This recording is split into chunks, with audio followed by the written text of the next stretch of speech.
you.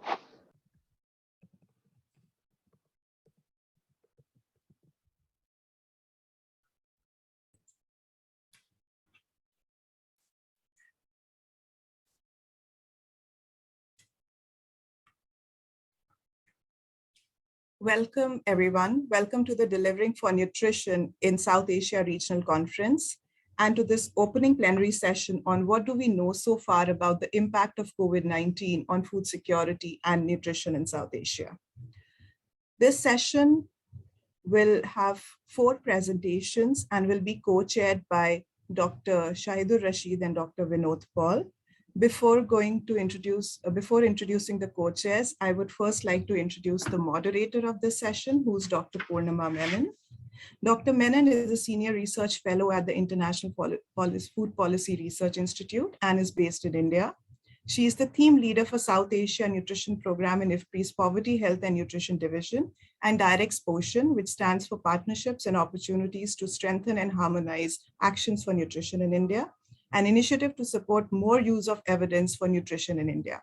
Dr. Menon has research experience in India, Bangladesh, Ethiopia, Vietnam, and Nepal, has published extensively on nutrition in India and globally, and serves on several global and national technical advisory groups.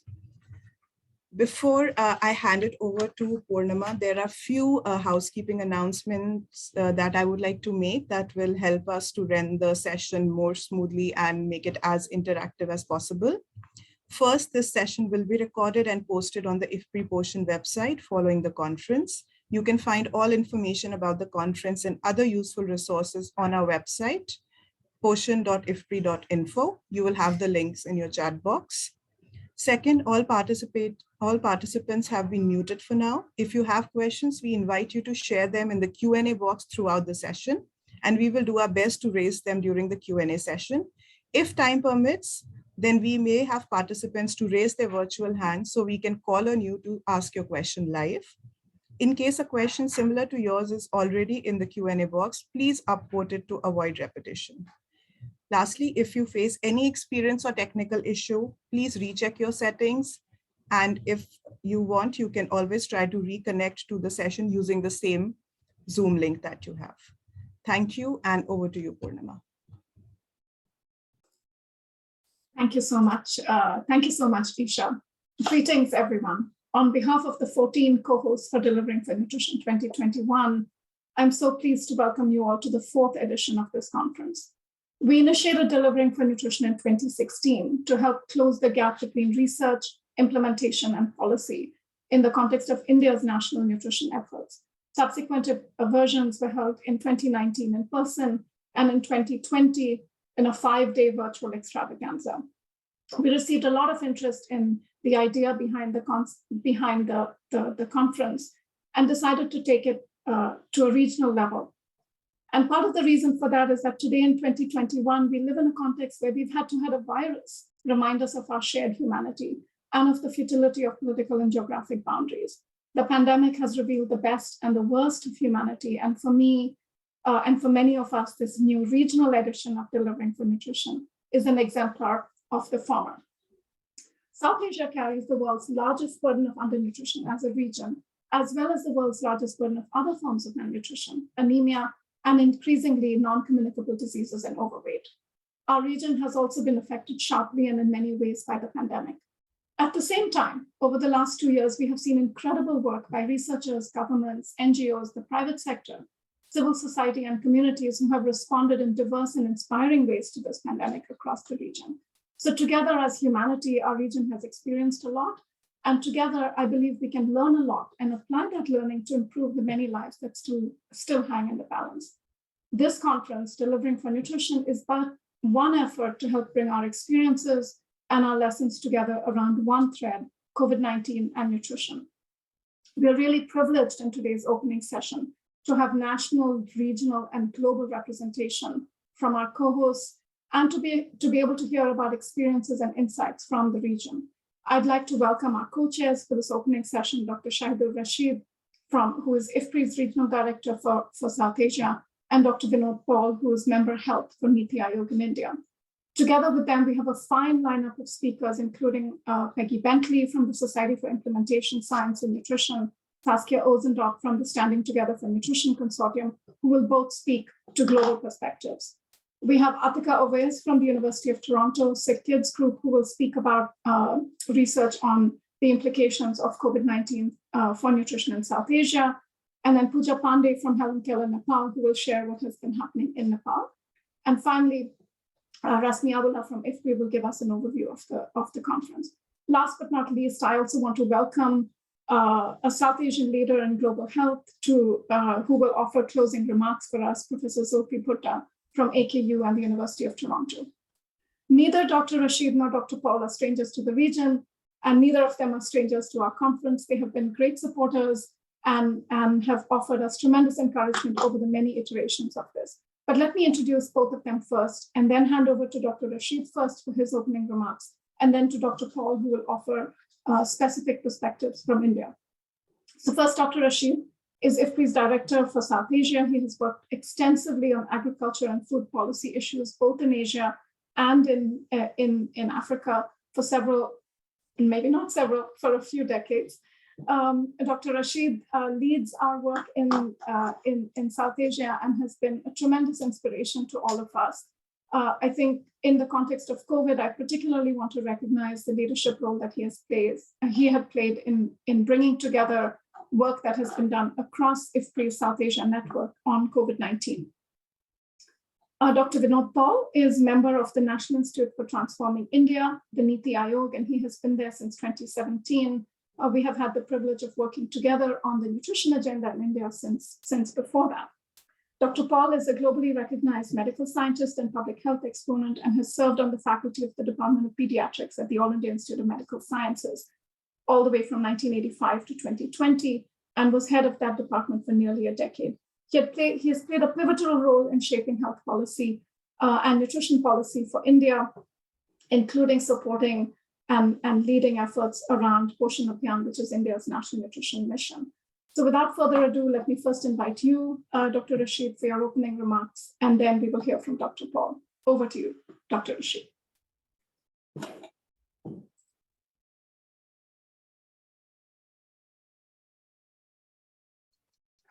Thank you, Purnima, for your kind words, and a very warm greetings to everyone in South Asia.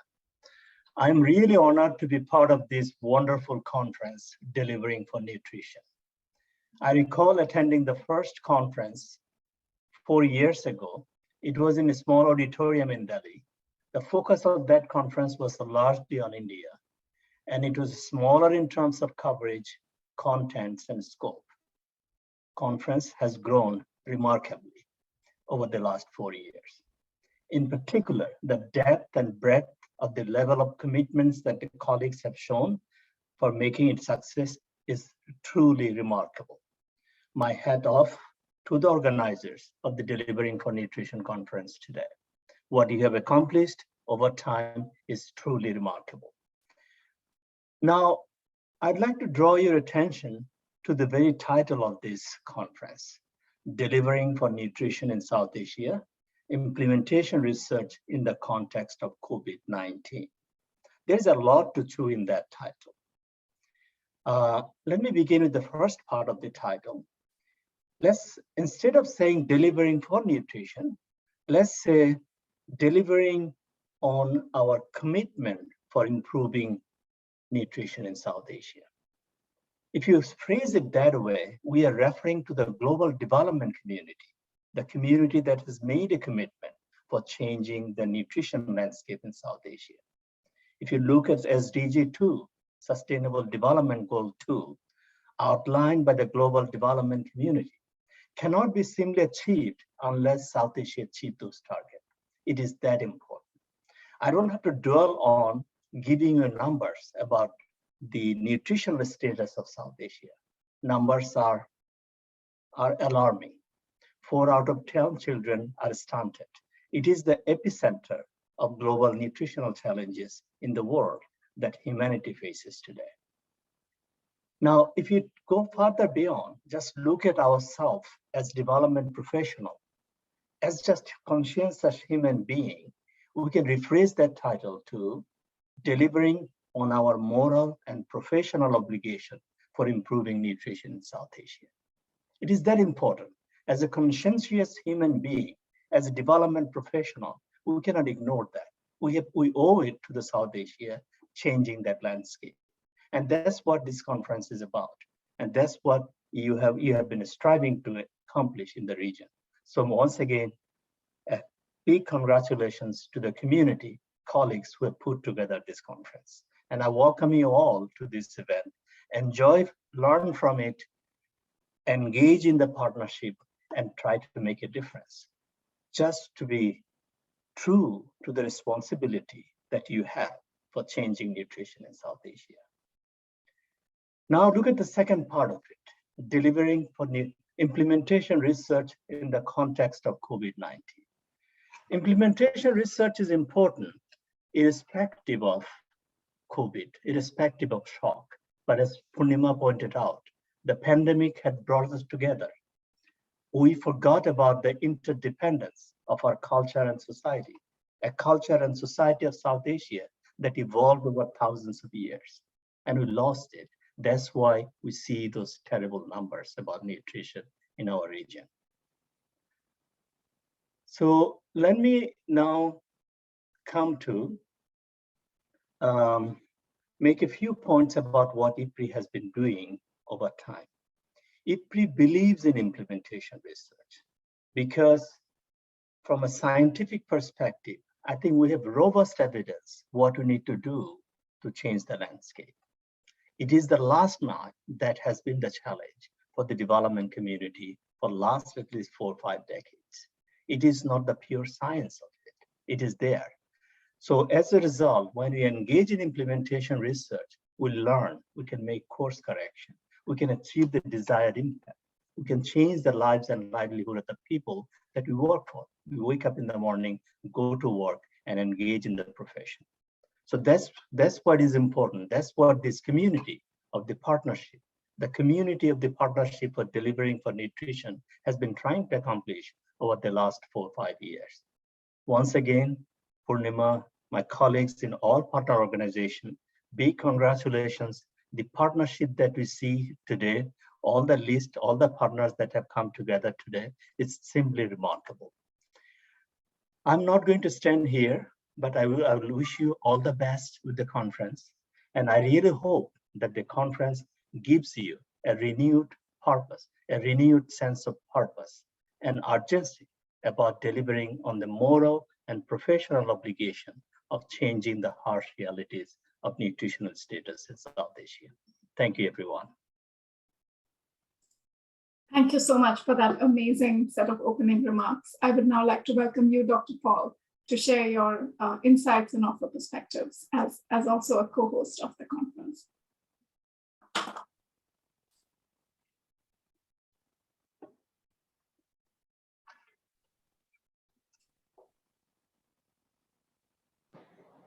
Thank you very much, Purnima. Thank you so much for the kind invitation. We're very proud to be associated with this initiative. And I'm very pleased to be in the good company of my co-chair, Shahidur Rashid Sahab, and also looking forward to hearing talks by very, very distinguished colleagues and also reflections from very eminent academics and friends. At this juncture of initiating this particular session, I would like to highlight the measures taken by the Government of India in mitigating the impact on the life, on the livelihood, and on the nutrition because of the onslaught of pandemic. And then I'll show you how the various programs got carried through during the course of the pandemic.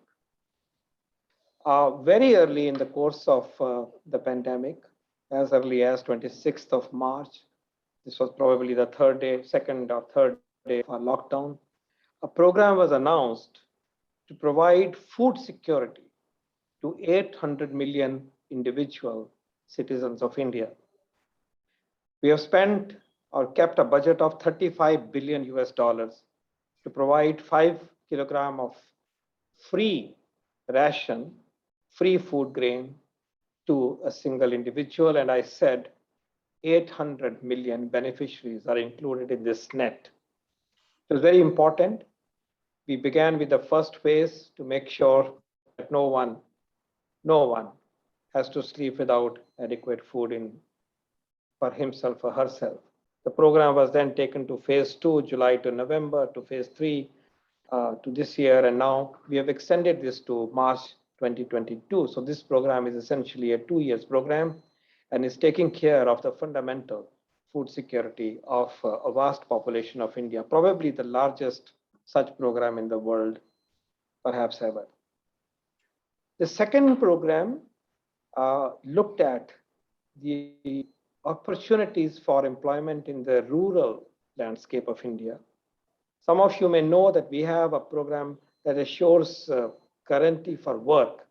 It's called Mahatma Gandhi National Rural Employment Guarantee Scheme, a flagship scheme of the government of India with a huge budget. But in the course of the pandemic, we raised the budget for this by another $5 billion to be able to provide additional resources at the grassroots level for providing work and employment, and in the bargain, enable citizens of India to earn money. The third program relates again to employment, and this program is called Garib Kalyan Rozgar Abhiyan.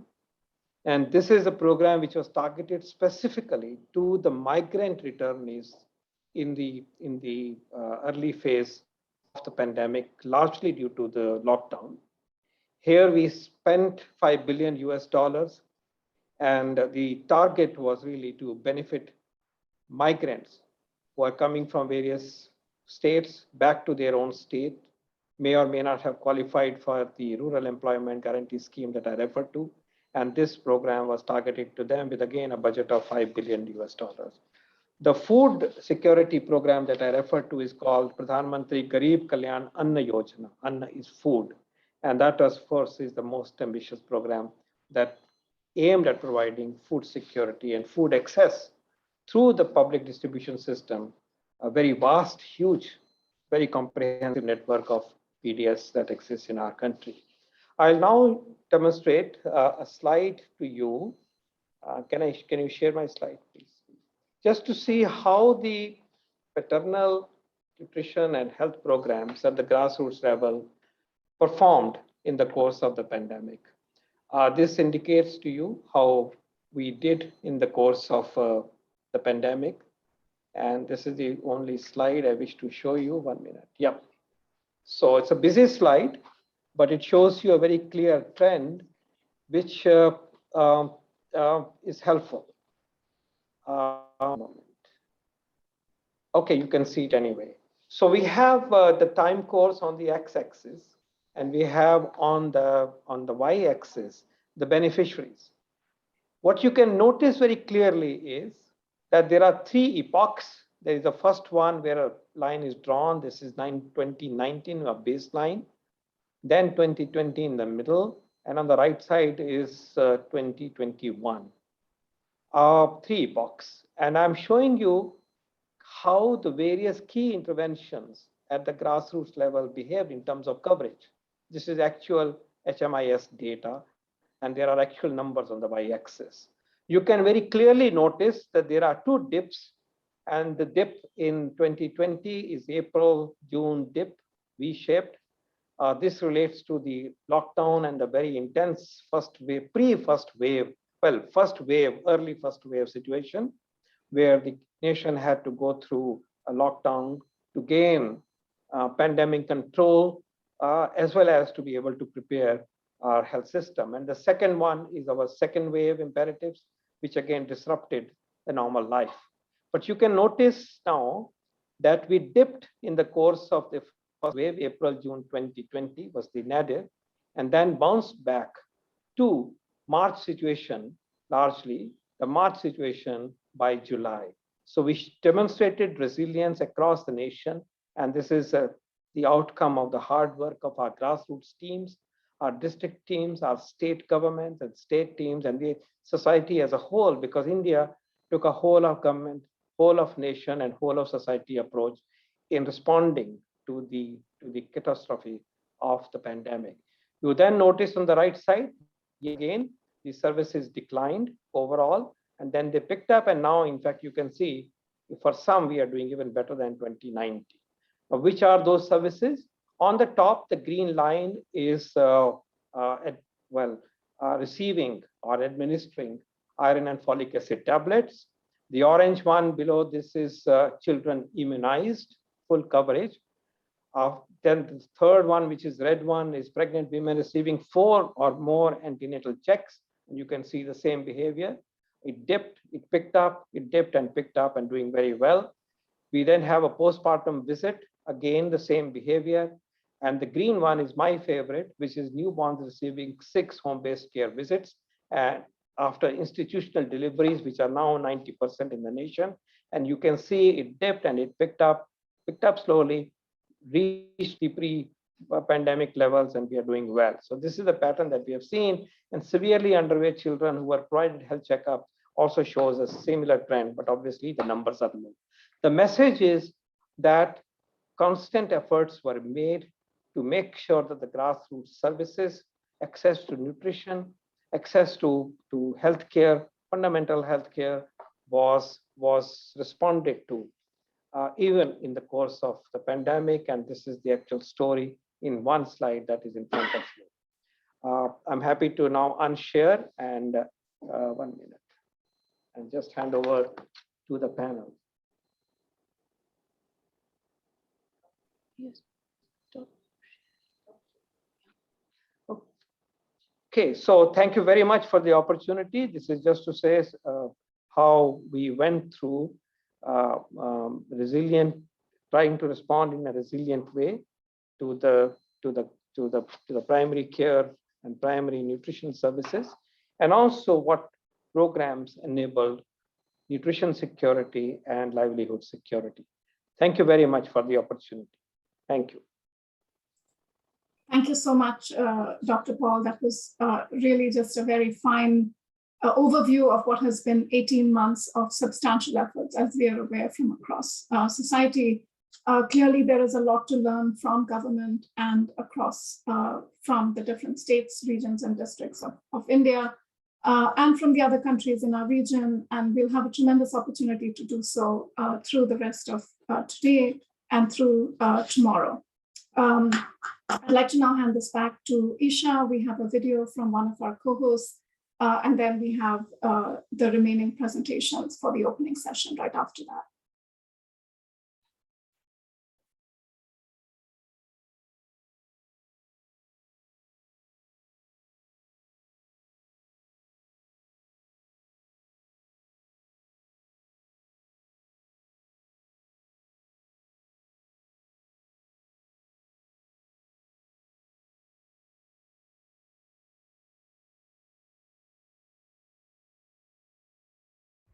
I'm Nisha, Director of Research at the Institute of Policy Studies of Sri Lanka. As a co-host of this year's Delivering for Nutrition 2021 conference, I am happy to welcome you to this very timely exchange of ideas. COVID-19 and associated containment efforts have affected nutrition in multiple ways. IPS has also conducted several related research projects which look into national value chain development, improving fiscal and regulatory policies to promote healthy food environments, and ways of promoting food security. This session will focus on how to put knowledge into practice to reduce adverse impacts on nutrition. I hope today's proceedings will help us to come closer to finding a solution to the nutrition problem in the region.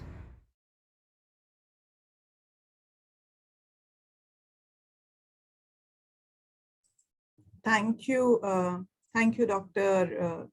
Shahid and Dr. Vinod Paul, and that was our co-host from Institute for Policy Studies, Sri Lanka. Moving ahead, we will now have a line of presentations, actually 4 presentations. And hi everyone, my name is Ndutu Zimbuya with the Society for Implementation.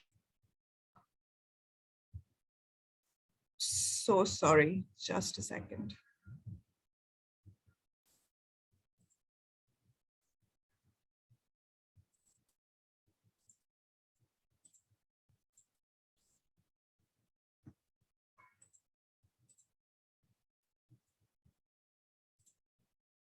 Apologies for that. So now moving ahead, now we have our first presenter who has a pre-recorded video, and that is from Margaret Bentley, and she will be talking about impact of COVID-19 on maternal and child health and nutrition. Before I start the video, Dr. Margaret Peggy Bentley is the president of Society for Implementation Science and Nutrition, SISN. She is the Distinguished Professor Emeritus of Nutrition and past Associate Dean for Global Health in the Gilling School of Global Public Health and at the University of North Carolina. Dr. Bentley's research focuses on women and infants nutrition, infant and young child feeding, behavioral research on HIV and nutrition, and community-based interventions for nutrition and health.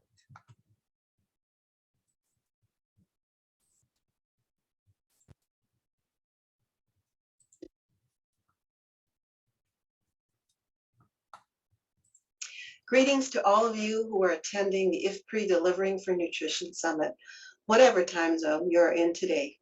My name is Peggy Bentley, and I'm honored to be part of the opening of the summit. I'm president of the Society for Implementation Science and Nutrition. Some of you may know us as SISN. We are an NGO that was launched in 2016 to facilitate the vital collaboration needed between all stakeholders in nutrition implementation and to pool the collective knowledge, experience, resources, and commitments of scientists and practitioners to take on the challenge of scaling up nutrition globally.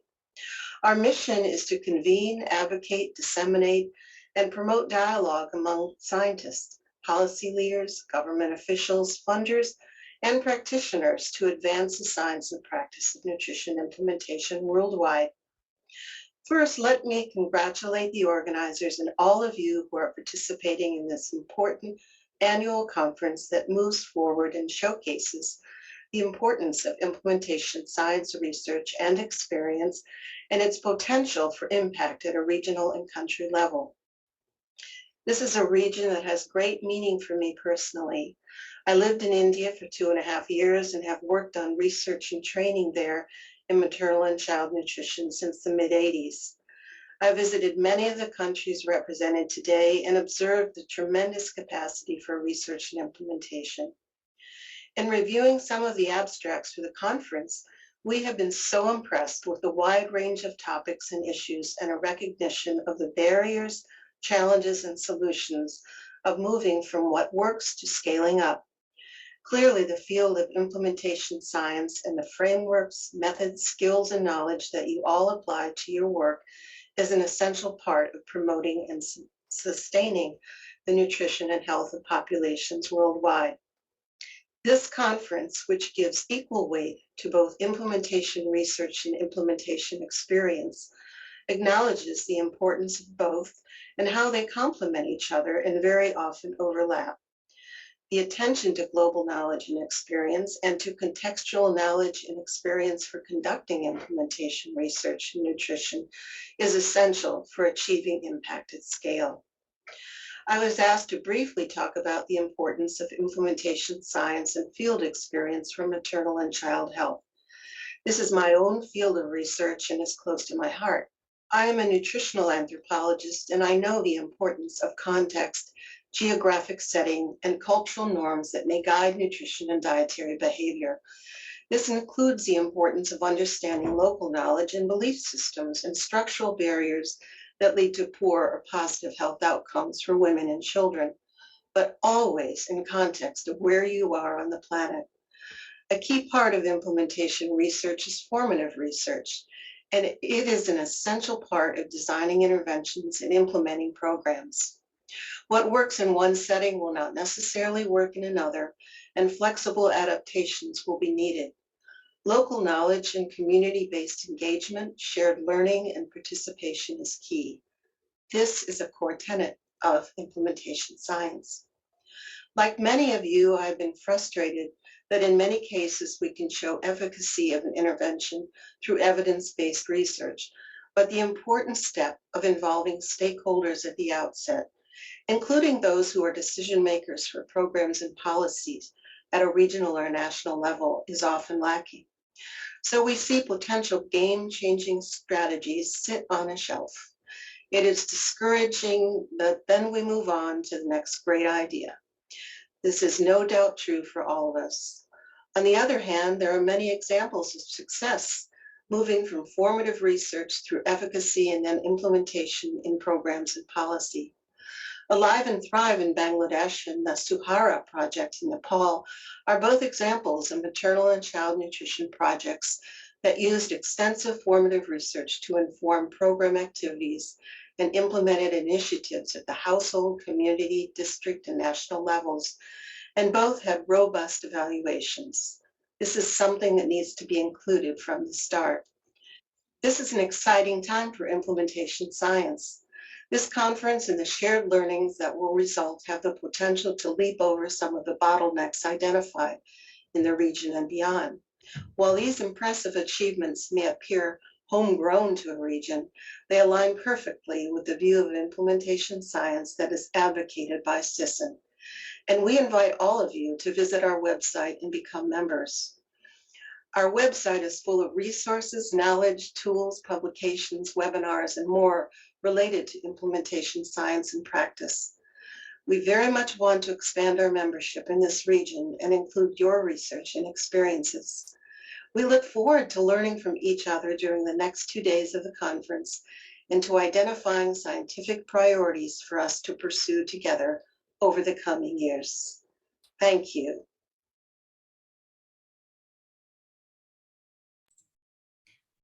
That was Dr. Margaret Peggy Bentley from SISN. Our next presentation, which is a live presentation, is by Dr. Saskia Osendarp from Micronutrient Forum, and she'll be talking about the global situation analysis of impact of COVID-19 on maternal and child health nutrition. Dr. Saskia is the Executive Director of the Micronutrient Forum, an international expert organization and knowledge broker on micronutrient malnutrition based in Washington, DC.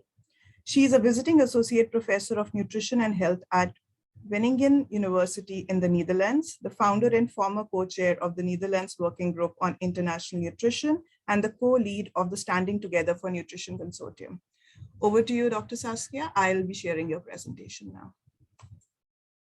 Thank you very much for this kind introduction, Asha, and it's a real pleasure and an honor to be speaking here today at the opening session of this important conference. And I also would like to congratulate the organizers for hosting this conference at this very moment in time, especially important. And I also want to, similar to Dr. Bentley, express my affiliation and my strong affiliation to the region after having worked and lived in Bangladesh, working at the ICDDRB for 7 years and having visited the countries in the regions for many, many times. I almost feel a native of the region. I'm honored to be present here today the findings and the work of the Standing Together for Nutrition Consortium, which is a consortium of scientists globally working together on estimating the potential impact that the COVID-19 pandemic could have on maternal and child health and nutrition globally. Next slide, please.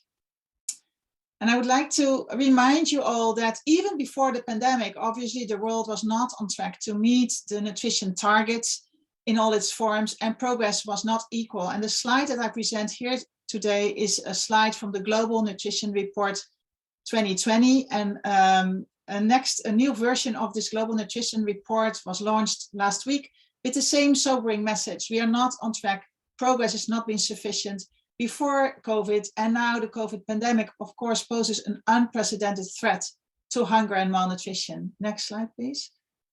And this is because this COVID-19 crisis is really a triple threat for nutrition. It is an economic crisis causing an extraordinary loss of jobs and incomes, and this is still continuing to date. It is a food systems crisis where we have seen that the supplies of particularly nutritious foods and went down, and the prices, again, particularly of nutritious foods, went up. And this is also still continuing to date. And then it's a crisis of the health systems. And we've seen disruptions in the coverage of essential nutrition and health services globally, particularly so during the first months of the pandemic. I think Dr. Paul illustrated very well how governments have really stepped up efforts to restore these services. But again, in 2021, during new waves of the pandemic, we saw these services being disrupted again, and the need to pick up and to continue to invest in these services. So all of these combined were thought to cause an effect on child malnutrition. Next.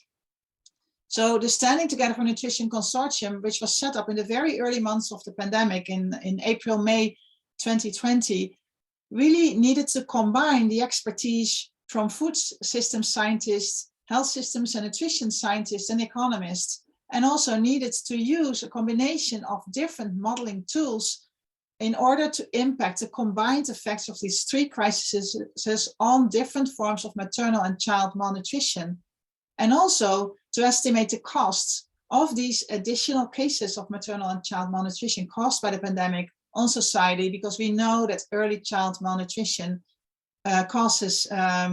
impacts cognitive performance and school performance later in life and adult economic productivity 30 years down the road. Next slide, please. So the first results of this work were presented and published in July 2020, where the Standing Together for Nutrition Consortium presented the estimated impact of the COVID-19 pandemic in 2020 on the numbers of wasted children in the world. So these are children with acute malnutrition, and the additional child mortality cases in 2020 due to these increases in child wasting. And these numbers were used in a call to action that was published simultaneously with this work by the 4 directors of UNICEF, the World Health Organization, the World Food Programme, and the FAO, to really call for immediate investments on nutrition and in COVID-19 response and mitigation efforts to prevent this nutrition crisis from happening. Next slide, please. And then after July 2020, the consortium continued to do modeling of the potential impacts that the pandemic could have on different forms of child malnutrition and on the number of people that could not afford a healthy diet for 3 different years, 2020, 2021, and 2022. And according to 3 different scenarios based on assumptions on how the pandemic and the mitigation efforts would evolve over time. So we had an optimistic scenario, a moderate scenario, and a pessimistic scenario, depending on how the restoration of services would evolve. And we are now in 2021, and we still do not have real-time representative data globally on what is actually happening to child malnutrition and maternal malnutrition, because these surveys have not been taken place. But we do have more data now on describing the underlying assumptions. So we have more economic data. We have data on actual food prices. We have data on that indicates that an estimated 160 million people worldwide are food insecure, have become food insecure, and are at risk of becoming undernourished.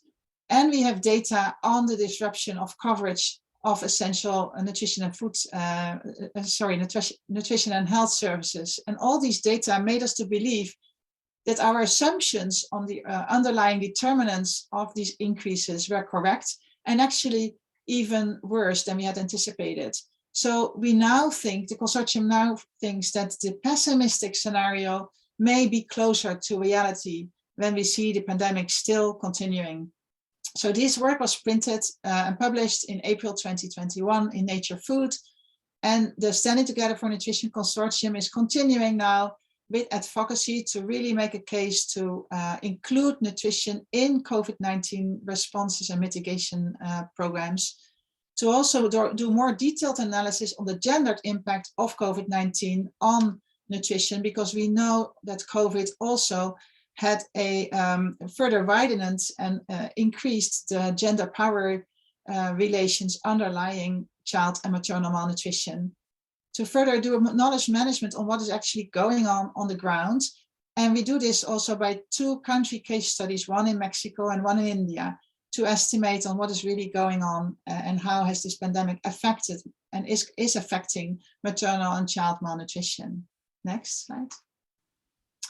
So the consortium estimated that according to the pessimistic scenario, the COVID-19 pandemic may lead to an additional 13.6 million wasted children. These are children that are acutely malnourished, 3.6 million stunted children, 4.8 million additional maternal anemia cases, and an additional 283,000 child deaths by 2022. And just to give you an idea, this is an equivalent to 258 child deaths every day due to these increases in child malnutrition by 2022.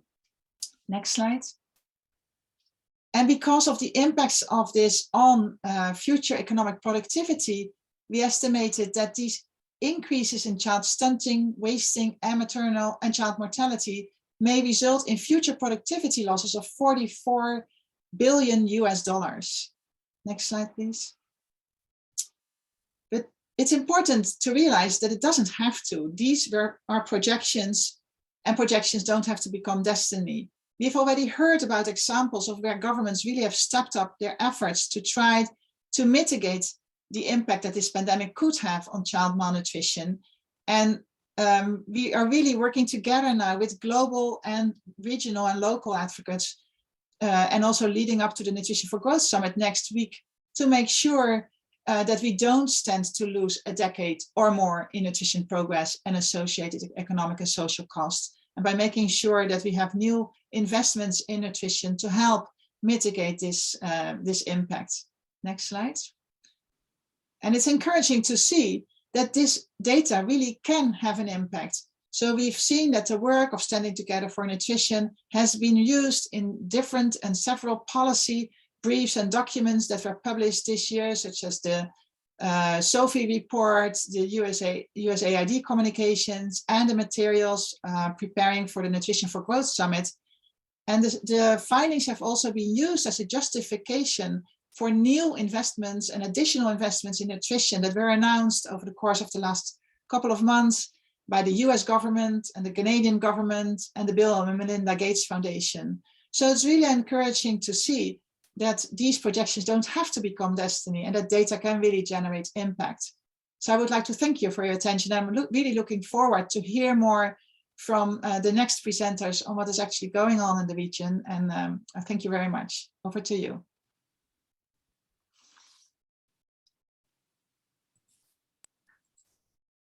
Thank you so much, Saskia. That was a very detailed presentation. I request all the participants to kindly keep posting your questions in the Q&A box. We will definitely try to take all your questions in the Q&A session. Our next presenter now is Dr. Aatekah Owais from SickKids Center for Global and Child Health. She will be presenting on impact of COVID-19 on maternal and child health and nutrition, the South Asian situation. Dr. Aatekah is a research associate at SickKids Center for Global Child Health, working with Dr. Zulfikar Bhutta. She led the assessment of direct and indirect effect of COVID-19 pandemic and response on maternal, child and adolescent health, nutrition, and well-being in South Asia, specifically the increase in maternal and child morbidity and mortality resulting from health services disruptions and the immediate and long-term impacts of school closures and nationwide lockdowns on education attainment, unemployment, poverty, and food security. She's also leading exemplar in anemia reduction, which is being conducted in 6 countries across Africa, Latin America, and Asia. Over to you, Dr. Aatekah. I'll share your presentation. Thank you very much, Isha, and good morning, good evening, everyone. It is indeed a pleasure and an honor to be here with you today, presenting some of the work we've done over the past several months, trying to assess the impact of the COVID-19 pandemic on the most vulnerable populations in the region. Next slide, please. As we're all aware, South Asia is home to about a quarter of the world's population, and as Saskia pointed out in her presentation, pre-pandemic already faced substantial challenges in terms of human health and development. Around 10% of the region's population lived in extreme poverty, and the region experienced the highest number of deaths among children under the age of 5, with the exception of sub-Saharan Africa. Concurrently, South Asia also has very high rates of childhood undernutrition, and less than 1 in 2 women receive appropriate care during their pregnancy. Given this these pre-existing challenges, the impact of COVID-19 related lockdowns and burden on already fragile health systems in South Asia is a cause for serious concern. Next slide, please. As we are well aware, again, COVID-19 triggered a global economic crisis, which has led to disruptions in food systems and people's livelihoods, which in turn has led to an increase in food insecurity and households being unable to access more nutritious foods. Per capita income in low and middle income countries decreased by almost 8% over the past 12 to 18 months, leading to an increase in the number of people living in extreme poverty and facing acute food insecurity. In South Asia, Afghanistan and Nepal are the most at risk due to these countries' high dependency on food imports and remittance inflows. Within countries, poorer households in urban slum areas are most likely to be affected, especially in the short term, due to the high number of daily wage laborers, increase in the cost of food, and lack of social support programs. As a result, childhood wasting is expected to increase by 14% this year compared to pre-pandemic levels, and more than half of these children are going to be in South Asia. Next slide, please. Several additional risk factors are also impacting maternal and child health in the region and threatening to reverse some of the very hard-fought gains we've accomplished over the past several decades. Disruption in essential maternal and child health services such as family planning, antenatal care, and facility births are going to result in an increased number of unintended pregnancies and adverse birth outcomes. School closures since March of 2020 are also likely to lead to a decrease in educational attainment, especially for girls, which will have intergenerational impacts, since we know that higher maternal education is indisputably linked to improved maternal and child nutrition. Next slide, please. This brings me to how we conceptualize the COVID-19 mitigation strategies impacting the health and well-being of women and children in the 6 most populous countries of South Asia. Based on experiences from past health and economic crises, population health and well-being can be impacted through multiple pathways, including reduction in health services coverage, disruptions in food systems, job losses, and disruptions in education. The economic crisis and school closures in tandem are likely to give rise to an increase in school dropouts as older children may choose to leave school and enter the labor market to support their families. But this, of course, comes at a cost to their future earnings, which would have been higher if they had been able to complete their education. And as mentioned already, school closures have a gendered impact on girls, especially in South Asia, many of whom will get married early and bear the higher risk of adverse birth and child health outcomes due to adolescent pregnancies. Next slide, please. So to estimate the impact on maternal and child mortality and the increase associated with the COVID-19 pandemic, we used actual coverage data captured by the 6 countries' health system databases and compared the differences observed between January to December of 2019 and January 22 and June 2021 by 3-month intervals or by quarters. So for example, the disruption in Q2 or April to June of 2021 was estimated by comparing the change in coverage between April and June to 2019 with the same 3-month period in 2021. And to estimate the impact of this disruption in essential maternal and child health services on maternal and child mortality, we used the Lives Saved tool. Next slide, please. Thank you, Isha. So as Dr. Vinod Paul shared with us in his opening remarks, health systems were disrupted quite severely during the early months of the pandemic. And this figure summarizes the observed disruption in 6 key maternal and child health services, such as family planning, antenatal care, and childhood immunizations over the past 18 months. And this is averaged over the 6 countries in South Asia. As we expected, there was an initial decline in coverage in the first 2 quarters of 2020, followed by a period of recovery over the next 9 months. However, even during this period, several services remained below pre-pandemic levels. And in the second quarter of 2021, there was another decline in coverage, which of course corresponded to the Delta variant fuel surge in India and all the other South Asian countries. Next slide, please. Our list analysis reveals that health services disruption in South Asia will likely result in about 235,000 additional child deaths, of which 150,000 are likely to occur in the first 4 weeks of life.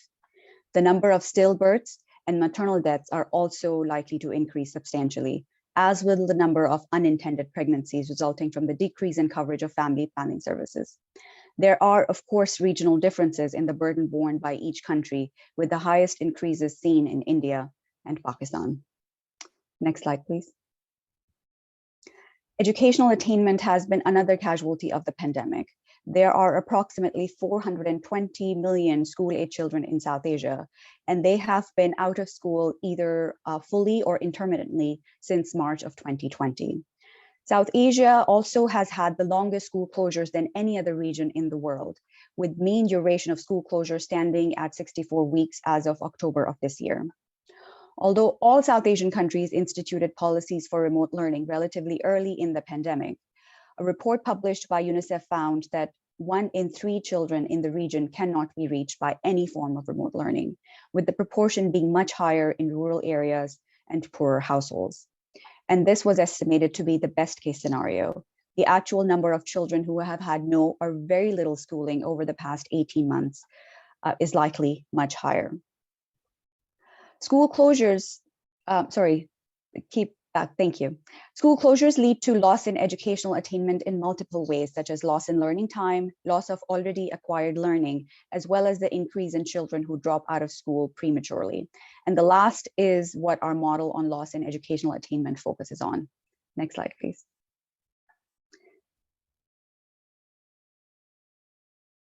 The one before.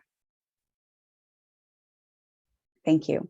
So based on our model, approximately 9.5 children in the region are likely to drop out prematurely as a result of these closures, with more than 6 million of these children being middle school aged.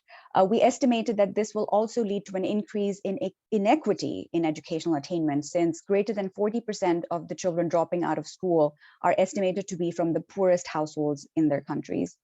This reduction in educational attainment will, of course, have an impact on these children's future earnings, with their lifetime earnings estimated to decrease by 20% on average. Next slide, please. Of the 9.5 million children expected to drop out of school due to COVID-19 related school closures, approximately half will be girls, many of whom will be married off early given the context of South Asia, resulting in early pregnancies over the next 1 to 2 years. This early start in childbearing is likely to result in more than 450,000 adolescent pregnancies in South Asia and will lead to an increase in the number of adverse birth and child health outcomes. We estimate that an additional 800 maternal deaths and 12,000 more neonatal deaths could occur as a result of the increase in early marriage. There will also be an increase in low birth weight births, and as a result, almost 35,000 more children will likely be stunted by 24 months of age. There are again regional differences in the burden borne by the countries, with the highest burden being borne by India and Bangladesh. Next slide, please. So what can we do to not only minimize the effects of the ongoing pandemic, but also to ensure that we are prepared for potentially either the next one or even the next variant that is coming our way? So the first order of business should be to make sure that essential health services are reestablished, not only reaching pre-pandemic levels, but also increasing to higher levels. And we can use that by several ways, including telemedicine, strengthening infection prevention and control in health centers, as well as ensuring supply chain and delivery of essential commodities such as family planning supplies, as well as immunizations and IFA. We should also focus on safe reopening of schools and keeping them open, potentially by limiting class sizes, alternating school days, as well as implementing mask mandates and temperature checks, and ensuring safe transportation to and from schools for children. Finally, there should be an increased focus on social safety net programs, which should focus on vulnerable populations, including children and adolescents. With this, I thank you for your attention and look forward to an engaging discussion.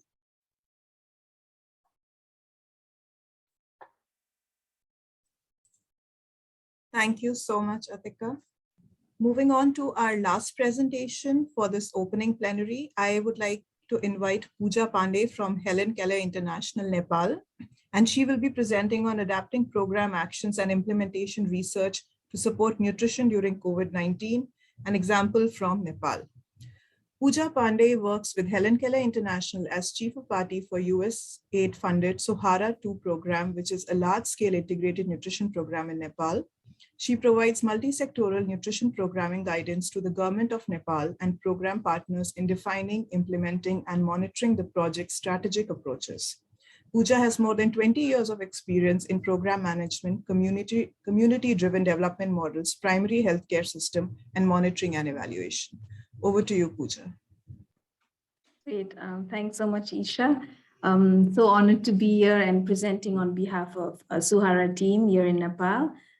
For my presentation today, I will talk about how USAID-funded Sohara 2 program adapted its implementation approaches, including M&E approaches, during the COVID-19 pandemic to assist the government of Nepal. Next slide, please.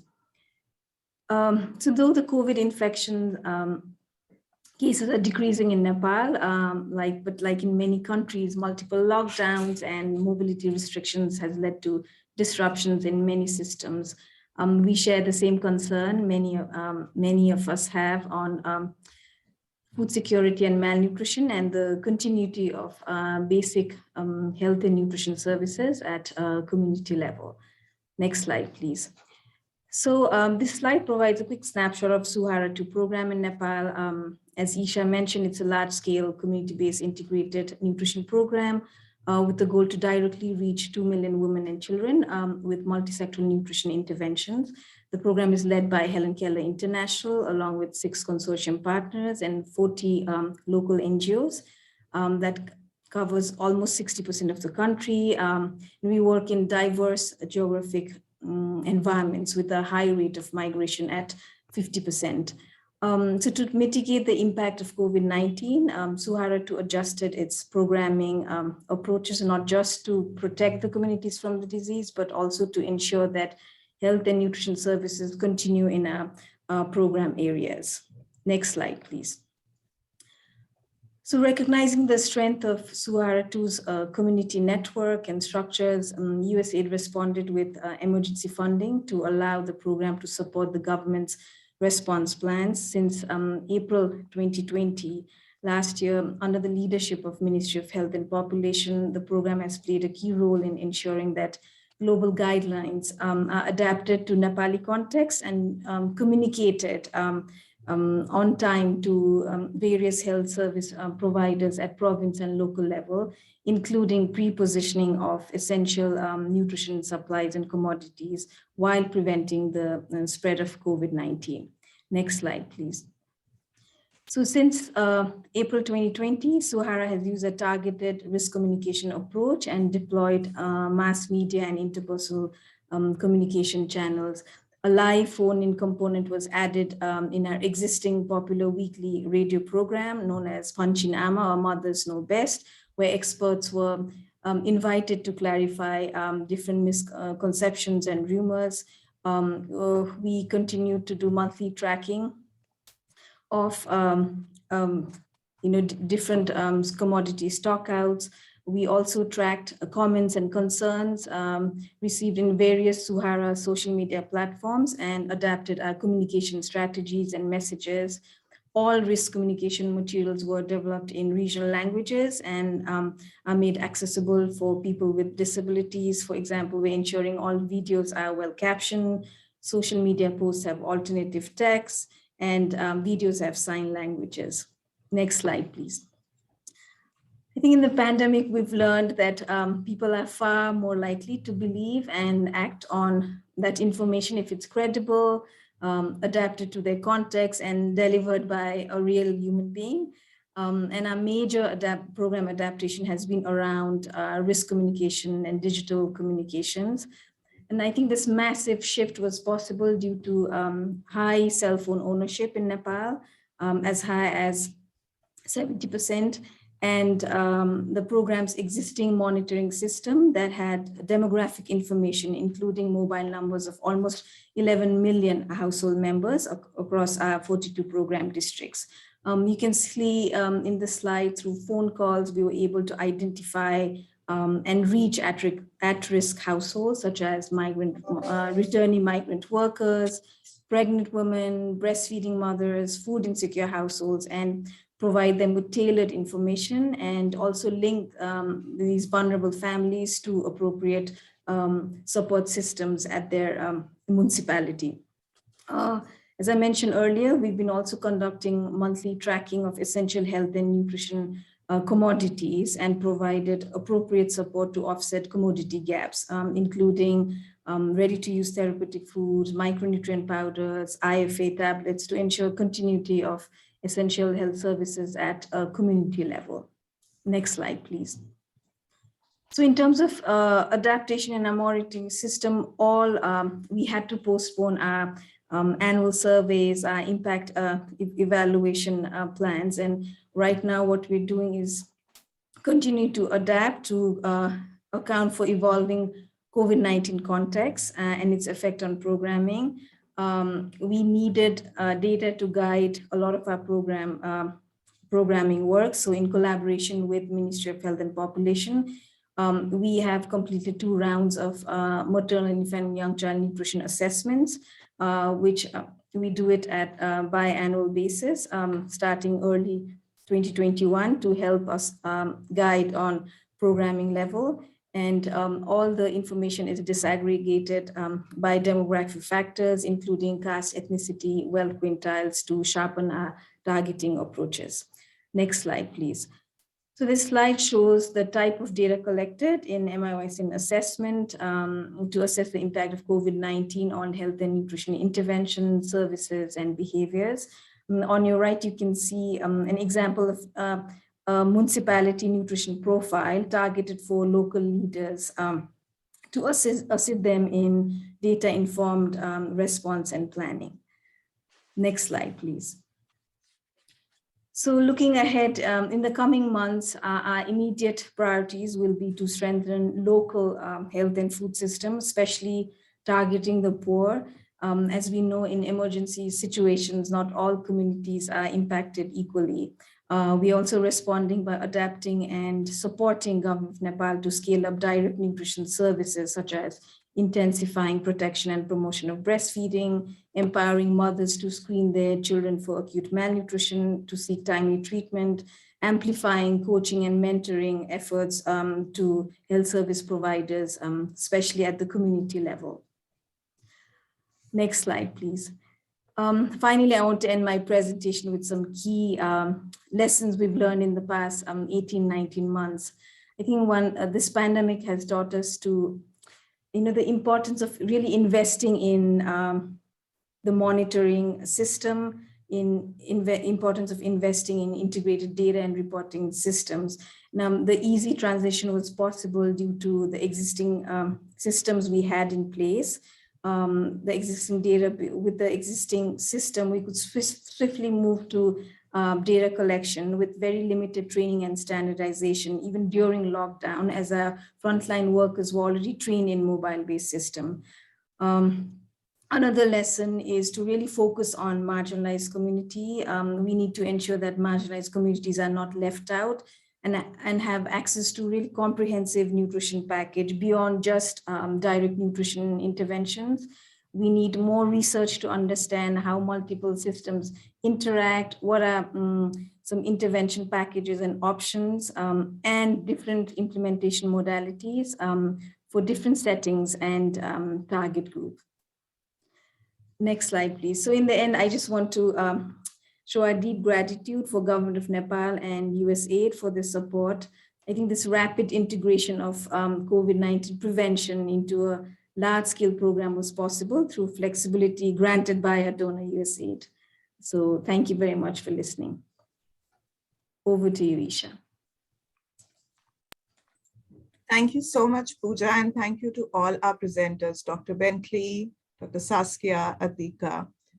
Now, I can see there are questions in the Q&A box, and I would invite Purnima, who's the moderator of the session, to kindly go ahead with the question and answer session.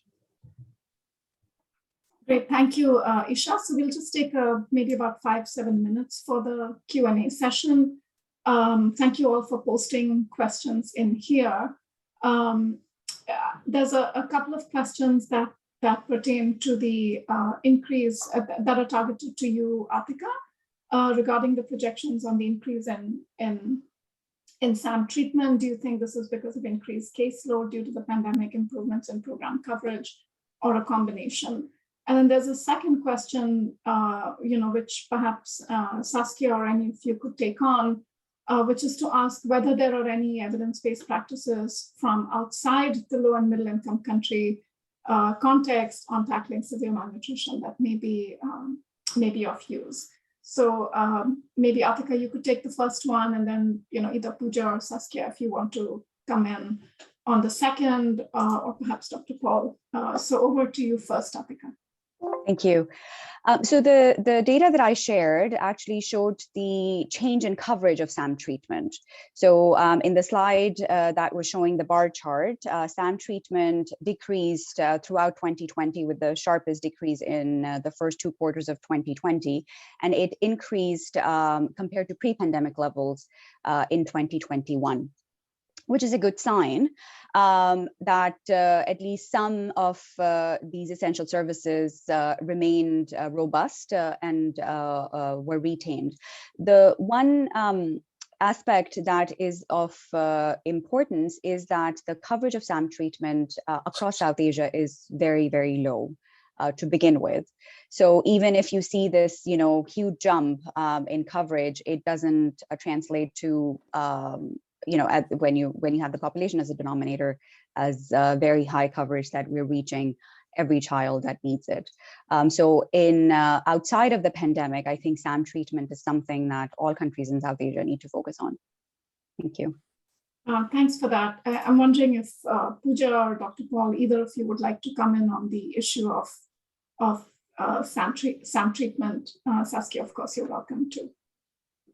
Thanks, Purnima. I think in Nepal, before the pandemic, we were really struggling to, improve the quality of IMAM programming anyway. And I think because of the pandemic, we've been able to really look at the implementation pathways and look at, okay, where are the major gaps in terms of implementation. And the first priority we're doing right now is to really ramp up the early detection and identification of SAM children. And the government of Nepal, we actually, with support from Suhara and UNICEF, we are testing family MUAC approach. We're empowering mothers to measure the children. We're also using the Health Mothers Group, which is led by around 60,000 female community health volunteers to start increasing the screening at community level. I also feel there are a lot of system level barriers. We are also trying to increase the outpatient therapeutic centers because not all health facilities actually offer these services. And we're also finding a lot of vulnerable families actually suffer from malnutrition, and for them to walk, 3-4 hours to, OTC center, that's a lot of, it's difficult in terms of time and cost. And we use the simplified approach where we are looking at how do we sort of, make the follow-up visits little, how do we sort of bring that services more down to the community level. So a lot of changes in the implementation modalities happening led by the Ministry of Health here. Great, thank you. And we know that you're always fine-tuning implementation. If there's one thing Suhara is known for, it's for your approach to using evidence for fine-tuning implementation. I'm wondering, Dr. Paul, would you have any comments on that particular issue, including whether there are lessons from other contexts that may be useful in this area on the SAM thing?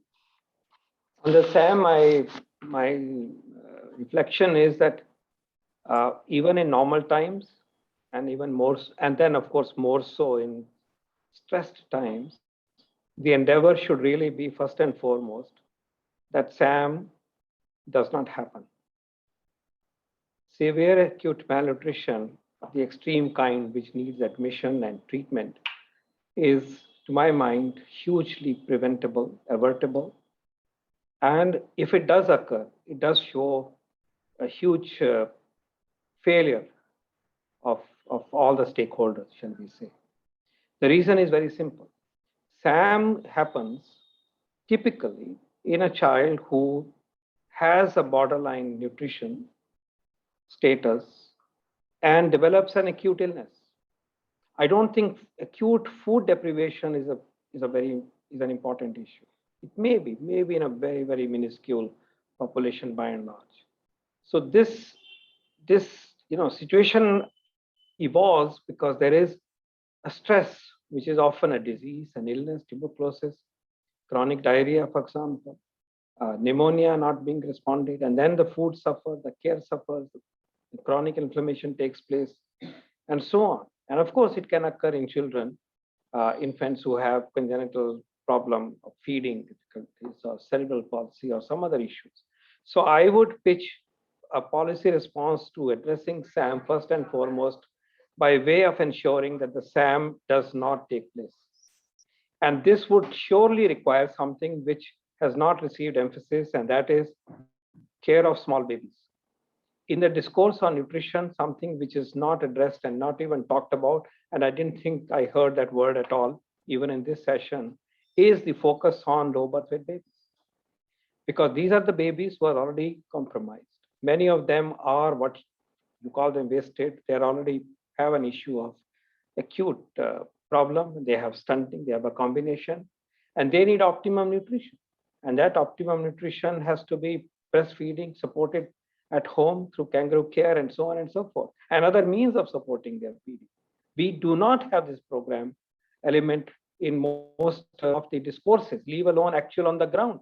India is the only one which is doing home-based newborn care and trying to address this to an extent, but we still have a very long way to go. So much more should happen. We were reviewing the other day the uptake of home visiting for postpartum, and beyond in the WHO Southeast Asia region, and I was appalled to see that this is a package of services recommended by WHO and UNICEF, and uptake is nil, very, very low in most of the countries other than India in the Southeast Asia region, and we have issues about quality. So I think if we are not looking after babies in the first few weeks of life, and then introducing semi-solids at the right time, optimally ensuring optimal food, and then preventing their illness and treating their illness on time, then you get SAM. So you have so many, that it is like the Swiss cheese anomaly. It has to pierce through so many holes till when you end up as SAM. And we often have a narrative about treating the end point and so little emphasis on the critical pieces that are missing, the gaps that are missing. And I want that discourse to change. We must focus on the care of low birth weight babies. Why is this not a very mainstream discussion in nutrition circles? It is there in child survival circles. So to me, SAM is hugely preventable, and the proximate determinants and proximate enablers, I should say, of averting SAM should be addressed, and that starts with the education of the pregnant woman and the early intervention, breastfeeding, kangaroo mother care, introduction of food, and then of course addressing the illnesses and preventing them and treating them very promptly. It is only when all this has happened over a period of time that SAM tends to occur by and large. And then of course we treat, and that point has been covered by Pooja just now. Thank you. Thank you so much, Dr. Paul. I think we're going to use the Swiss cheese analogy a lot.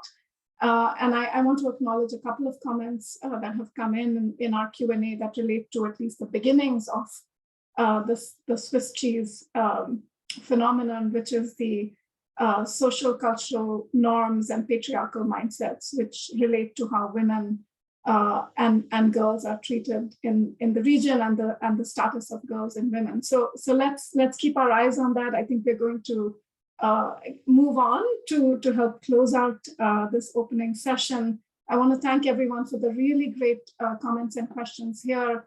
Saskia, I know you have your camera on, so I don't know if you want any sort of 30-second to come in, but we're really going to have to keep it to 30 seconds and then move on.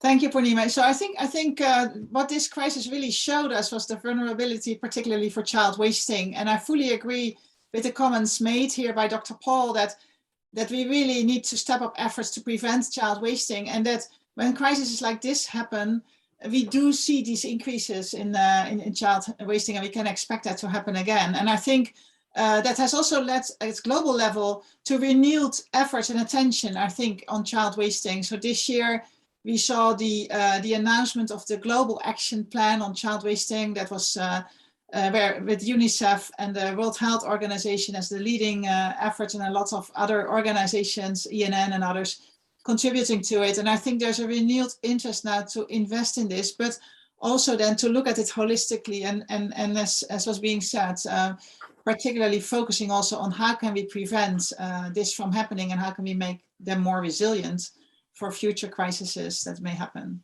So thank you. Great, thank you so much. So before we move to closing remarks now, I'm going to invite Dr. Rasmi Abdullah from IFPRI to give us a quick overview of what the conference itself will look like ahead, and then we will move to Professor Bhutta after that. So Rasmi, over to you. Thank you, Purnima. 3 minutes. A warm welcome to all of you again. And this really excited to introduce the conference program for this 4th edition of Delivering for Nutrition, primarily focused on implementation research. And this is our first regional conference and the second virtual, given the COVID situation. The entire program is based on our submitted abstracts, and we received about 89 abstracts, and we have requested for research and implementation experiences.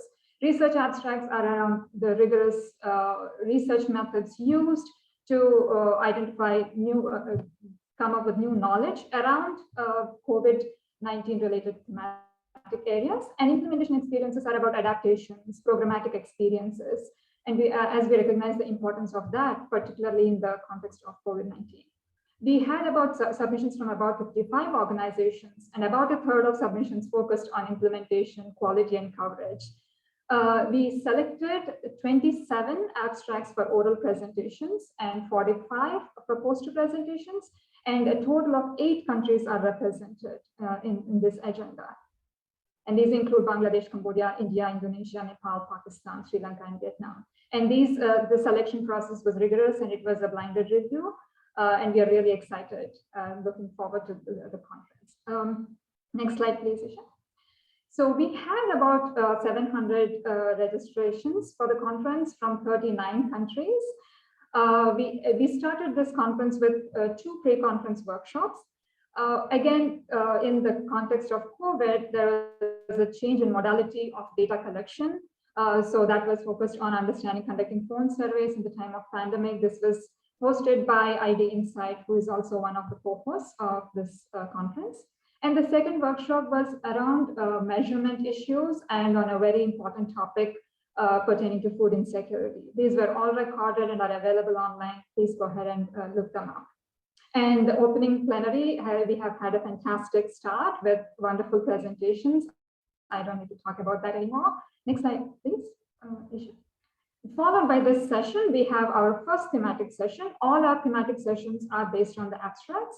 And the first thematic session is on impact of COVID-19 on nutrition outcomes and its determinants. It follows through different country studies, and this has about 6 presentations, and Bangladesh, India, and Pakistan are represented in this session. We welcome you to come and attend this session. And this is being co-chaired by Dr. Tahmid Ahmad and Dr. Fang Nguyen. Next slide, please. Tomorrow is a packed day for us. It starts in the morning itself in the South Asia time zone. And we have 2 sessions that are focused on disruptions, restorations, and adaptations to various nutrition and health interventions. We received several abstracts on this thematic area, and hence we ended up programming 2 sessions focused on this. And you'll hear a mix of presentations on research and implementation experiences pertaining to these topics. In the first session, we have 8 presentations from Bangladesh, India, and Nepal. And in the second session, on the same thematic area, we have 6 presentations, again, representing 4 different countries. And in the afternoon, we have a thematic session on impact of COVID-19 on food security and role of social safety net programs. And here we have 8 presentations. It talks about impact of COVID on food security and the various programs that have been implemented and how that for mitigating food insecurity in the context of COVID-19. And again, 3 countries are represented in this session. And finally, we have a closing session around the same time as we have the opening plenary. And here we bring together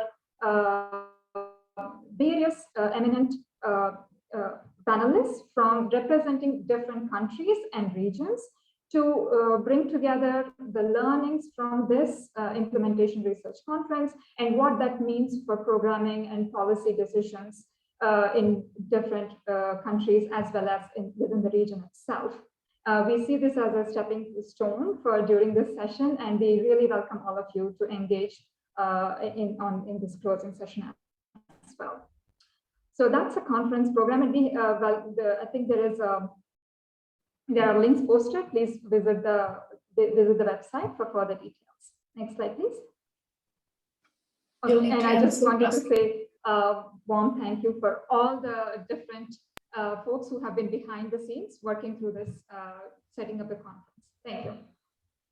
Back to you, Purnima. Wonderful. Thank you so much, Rasmi. And I completely neglected to introduce you. So let me just say again, sorry, my office light keeps going off automatically, so I have to wave my hands, that you are a research fellow in IFPRI's Poverty, Health and Nutrition Division, and Rasmi conducts implementation research to strengthen systems for improving coverage of health and nutrition interventions across India.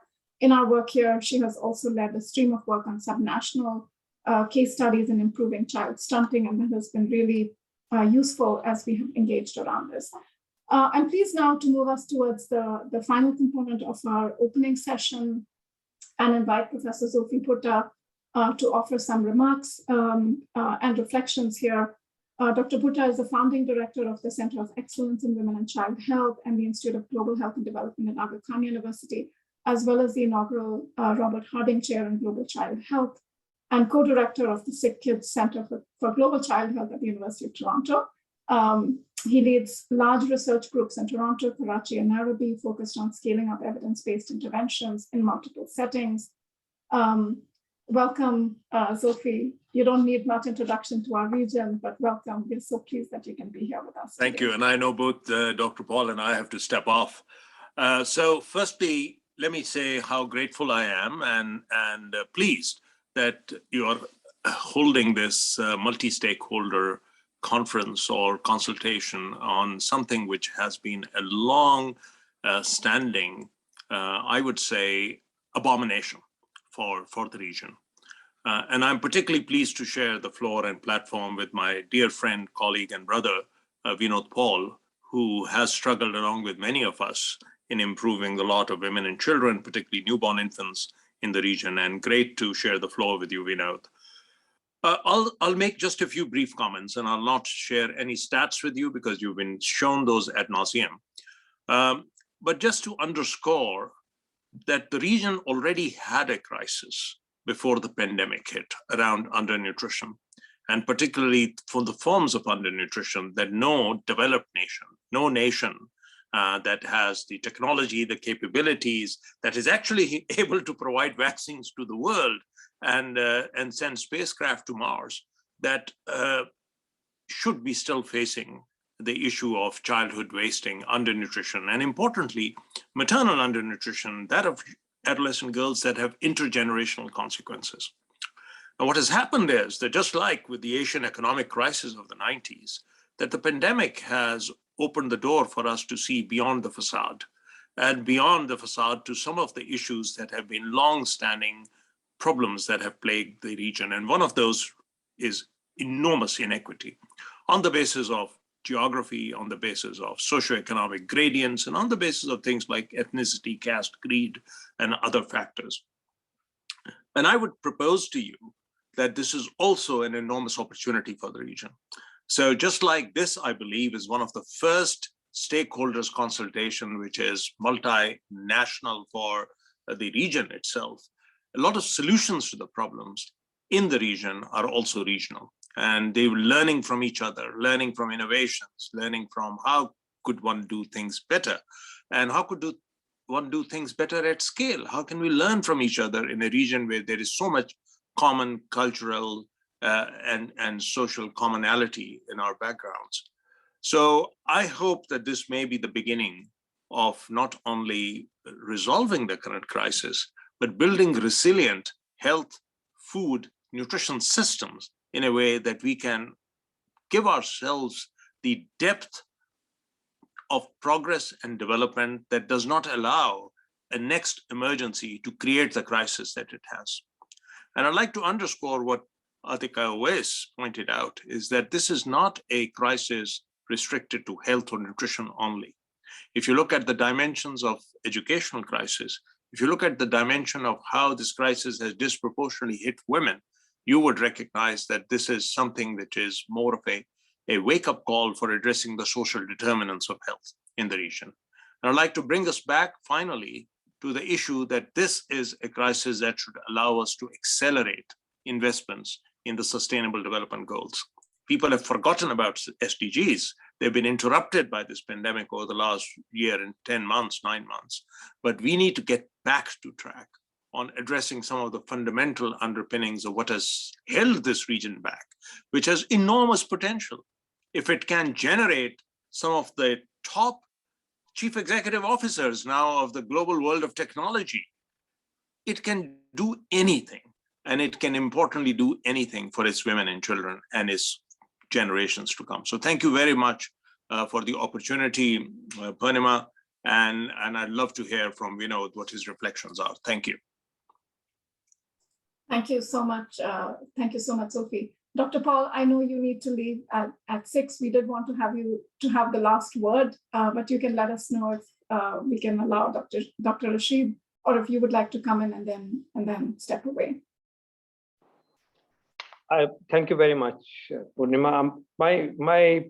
I would just continue with the reflections made by Dr. Bhutta, my very distinguished colleague and friend and brother. We know that there are some aspects of undernutrition which will take time, which are intergenerational. We know that it will take time, and there should be no undue expectation. But we must keep in mind that there are those determinants and those indicators of undernutrition that can be tackled in a matter of years, in a matter of even one pregnancy or one cycle of pregnancy. But there are also indicators such as anemia, where we have really not cracked the problem. It can be tackled in a matter of weeks if we wish to really undertake, at individual level. These things happen over a matter of days and weeks. And why they don't happen on population level in terms of the dramatic change that we can anticipate. We must keep that in mind. The last word on this is that we must also be mindful of the fact that the Southeast Asia region population is also going in the wrong direction in terms of rising obesity. We have in our nation from the NFHS 5, the latest data, almost 14% Indians are above 15 years are diabetic. So many of us are now hypertensive and so on. So we have a dual burden, and we must be mindful of that as we move forward. Thank you very much. Thank you so much, Dr. Paul. Shahid, can I invite you for your closing remarks, and perhaps if you could reflect on some of the issues around livelihoods, food security, that would be great, because those are some really important social determinants that the pandemic has shaken up. Well, thank you, Purnima. It has been really refreshing for me. As you know, I'm an economist. So when I hear the term like SAM, I was thinking about social accounting metrics, which goes beyond all the scenario analysis that you do, all the economic projections you do. But all the insights that I heard in this session is so inspiring, so refreshing to me. And listening to Dr. Bhutta, listening to Dr. Paul, and their wisdom is totally reflected there. I could listen to them for hours. I'm sad that I had only 5 minutes. Let me just go back to the point that Dr. Paul started with. The slide, one slide that Dr. Paul presented, that is an example of implementation research. As a policymaker, his role is to scale up program, increase the investment, and try to get back on track. But as a researcher, I think we have to go beyond that. We need to understand whether investments is paying off, whether the efficacy of the programs are on the right track. Those are our responsibilities as a development professional, as a nutrition scientist, as workers of the implementation research. I think that's what the focus comes back to, and that's why I thought the session was so rich. When I started with Dr. Margaret Bentley's point, her point was that yes, we have proven methods project on the shelf, which can make a difference, but don't get implemented. That itself is a question. And then she goes back to, is a very complex set of relationships that we are trying to understand here. In a context that economics impacting outcome, there is nutrition intervention. It's very difficult to tease out any particular intervention out of these complex realities. So that complexity is there. And then we listen to a presentation from Saskia Osendarp. I think I'll quote something from her. She says, their projections are dire, but those projections don't have to be the reality or destination or destiny. That's exactly right. Projections that we are doing in the pandemic, these are all based on scenario analysis. But with appropriate action, we can change the scenario. And that's where I think as a profession, we have the responsibility to generate more granular data and evidence so that we can communicate effectively with the policymakers and intellectuals who are shaping the policies, who are making commitment for changing this reality, like Dr. Paul herself, Wisdom, and other policymakers working on it. I would like to end with one personal experience. This is related to presentation Aatekah Owais made about the education of children. I was 12 years old during the 1974 famine in Bangladesh, just started middle school. And I clearly remember school friends dropping out of school because the parents couldn't afford to keep them in school. Dropping out and helping parents in the field because the opportunity cost of being in school was so expensive. And the consequences, another generation slept into poverty. That is the reality. We don't want to repeat that reality in the future. And the pandemic has a real potential to make that a reality. And personally, that is horrifying to me. I see the friends, middle school that I started 10 years later when I was finishing up my college, went back and saw them pulling rickshaws, working as day laborers, meaning they have another generation has gone into poverty. This is our responsibility. This is our moral obligation to work on it, to change that reality. At the end, I would like to wish you all the best with the remainder of the workshop. Let's all remain engaged. Let's foster the partnership and look and delivering on what our moral and social obligations are. Thank you very much and good luck and good evening to you all in South Asia. Thank you. Thank you. Thank you so much, Shahid. You never fail to remind us why we are here together and why we need to continue to remain together. So I really offer you my tremendous gratitude for that. So I will close the opening session for this conference with great thank yous again to all of our co-hosts, to our wonderful speakers today for inspiring us, energizing us, and helping us think about how we can learn together, learn fast, and act fast. I hope you have all been as inspired as I have, and I hope that this really offers us an opportunity to renew our own commitments to the world, to the region, and especially to those with less than us.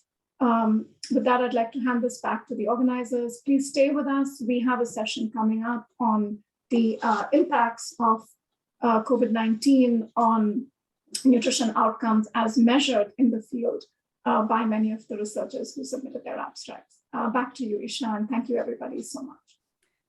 Thank you so much, Purnima. I would just like to end the session with another co-host video from Dr. Temid Ahmed.